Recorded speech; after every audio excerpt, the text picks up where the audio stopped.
les bonnes pratiques.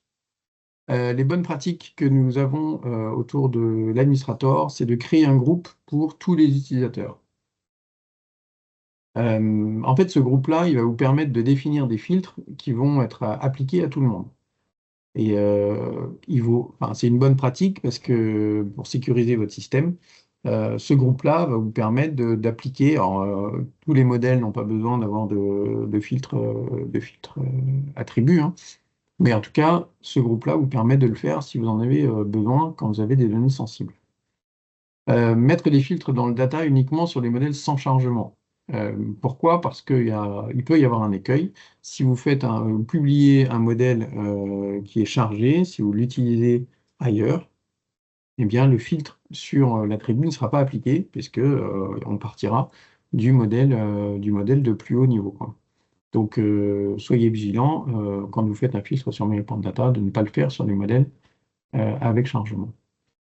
Alors ça, ce sont des bonnes pratiques. Les trois suivantes, ce sont les bonnes pratiques qu'on vous invite à appliquer. C'est de définir des groupes pour chaque module.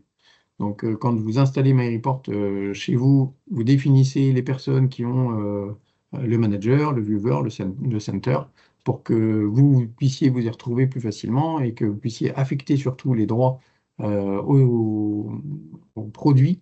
À chaque fois qu'il y a un nouvel utilisateur ou un départ, vous n'êtes pas obligé de tout changer, vous affectez les groupes. Vous avez juste à affecter les personnes dans les bons groupes. Définir des groupes pour affecter les valeurs d'attributs. Donc, les valeurs d'attributs, je vais l'illustrer tout à l'heure, hein, dans un exemple. Mais l'idée, c'est de dire, OK, j'ai des agences, j'ai des régions, j'ai des équipes. Vous créez ces groupes-là pour définir les attributs. Encore une fois, ce sera illustré tout à l'heure. Et ensuite, vous avez d'autres groupes pour appliquer, pour filtrer sur ces attributs.